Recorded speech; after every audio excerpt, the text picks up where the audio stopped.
YouTube channelnya dari Kaos Custom Bike TV.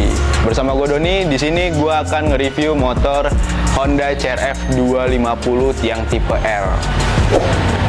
Mau tahu lebih lanjutnya? Tetap stay di YouTube-nya Kaos Custom Bike. Gas terus.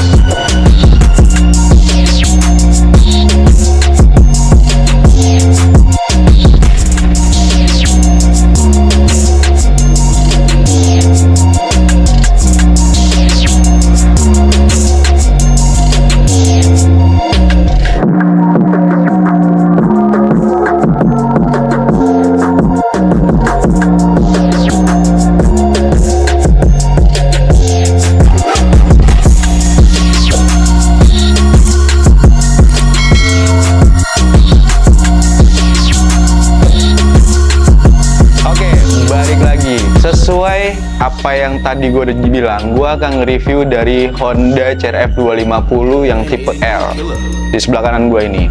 Di sini gue akan ngebahas tentang apa sih atau apa aja yang udah dipasang di workshopnya Kaos Custom Bike ini.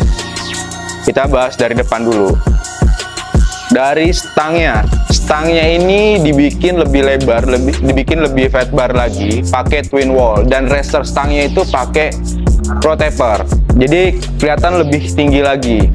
Dan untuk hand grip supaya cengkramannya masih enak, nggak terlalu lengket-lengket banget di genggaman, itu pakai punya dari Exhibition yang warna merah ada list warna hitam. Untuk handguardnya sendiri itu masih tetap dengan kepercayaan pakai Bulkbuster yang warna hitam, frame-nya silver. Nah, untuk phone holder, karena si pemilik ini suka jalan-jalan berpergian jauh, ini pakai punya Oso Pro. Terus, dan untuk lampunya depan headlamp atau yang disebut itu tower, ini semi-semi motor-motor Dakar ya. Ini punya macadam gear. Nah, setnya di sini ada dua tipe. Warnanya warna kuning dan warna putih. Untuk penerangannya saat di kabut atau jarak jauh, jarak pandang kita itu nggak akan keganggu.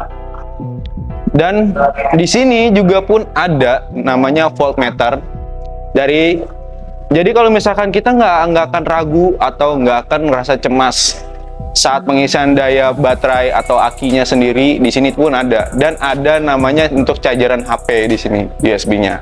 Dan ada tambahan lampu variasi di bawah. Ini pakai punya dari Duromoto. Dipakai kanan kiri dan tetap sama. Untuk modelnya itu ada dua tipe, warna kuning dan warna putih. Jarak pandangnya nggak akan keganggu. Dan untuk aksesoris spion itu masih standar. Dan nggak lupa, Duromoto selalu memberikan yang namanya saklar atau switch on off. Untuk lampu, perubahan lampu dari kuning ke putih pun agak ada. Dan untuk handle-nya sendiri, handle-nya ini pakai punya Zeta. Dan lihat untuk kaki-kakinya ini masih standar, dari USD-nya masih standar. Dan untuk wheelset-nya ini, itu pakai punya dari Ross.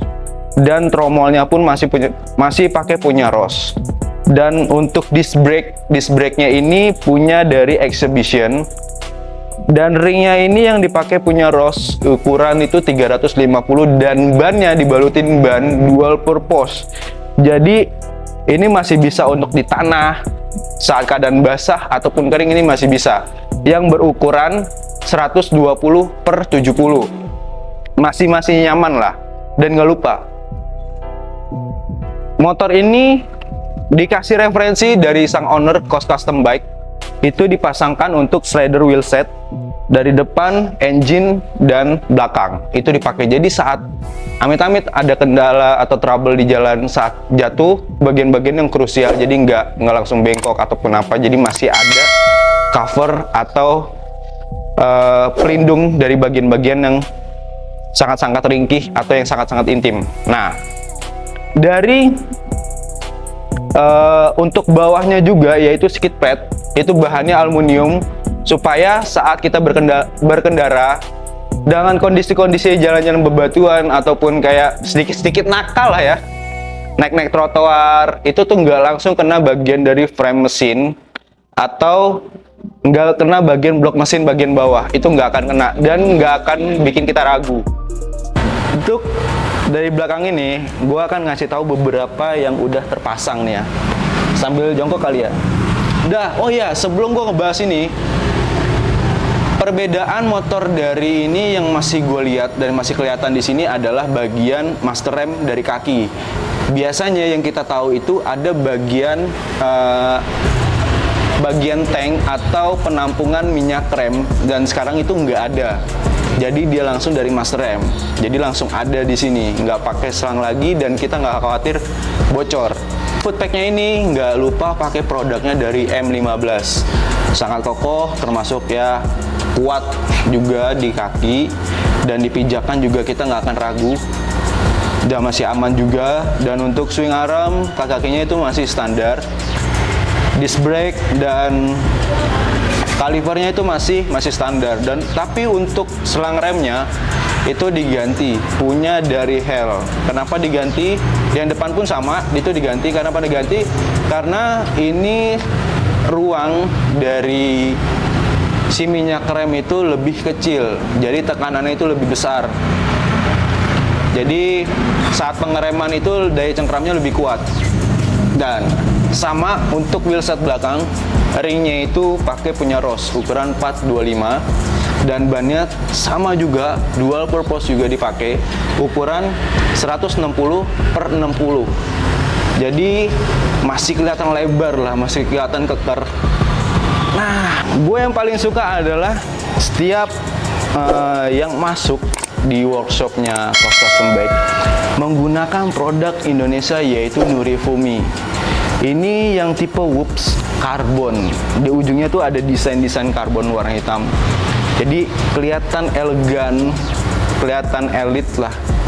Jadi kayak modern elegan gitu. Terus untuk top rack belakang, bagian belakang ini buat bagasi atau naruh-naruh barang, entah backpack ataupun jas hujan segala macam, taruh belakang. Ini punya produk dari M15. Dan gak lupa untuk wheelsetnya yang tadi gue dijelasin, itu produk dari Kos Custom Bike. Dari aluminium depan dan tengahnya itu pakai bahan teflon, dan masih bisa terjamin untuk kekokohannya dan kekuatannya. Kali ini sebelum gue penutup atau gue closing dari review motor Honda CR-F 250 tipe L ini, gue akan nutup dengan bahas tentang desainnya ini. King Kong, Raja Kong. Dan di sini mungkin untuk konsep yang diambil adalah dari setiap kaki-kakinya ini, karena kelihatan lebar, dan sang owner saat nyobain si unit ini atau kuda besi yang kita biasa sebut, itu tenaganya itu seperti King Kong. Yang kita tahu adalah King Kong itu sangat besar dan tenaganya itu sangat kuat. Mungkin untuk desainnya itu terobsesi atau terinspirasi dari si King Kong tersebut. Jadi dinamakan adalah kuda besi ini adalah King Kong.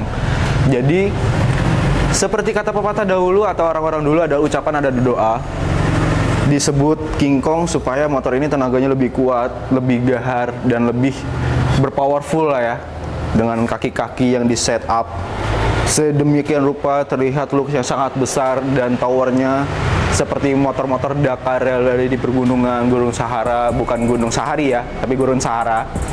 Jadi masih enak, dan untuk mesinnya sendiri itu belum ada perubahan sama sekali, masih standar, belum ada perubahan. Dan untuk kurang lebihnya, gue mohon maaf. Tetap stay tune di YouTube-nya dari Kos Custom Bike TV. Jangan lupa di like, di subscribe, dan di share. Semoga ini selalu jadi inspirasi kalian dari rekan-rekan dari Supermoto semuanya yang ada di Indonesia. Semoga ini jadi bahan referensi kalian, bisa dilihat juga, bisa sama-sama di review. Segala kekurangan dari setiap unit itu ada kurang lebihnya juga, tergantung dari kita untuk merawat dan maintenance di motor kendaraan kita sendiri. Kurang lebihnya mohon maaf dari gua, Doni, Kos Custom Bike TV, gas terus.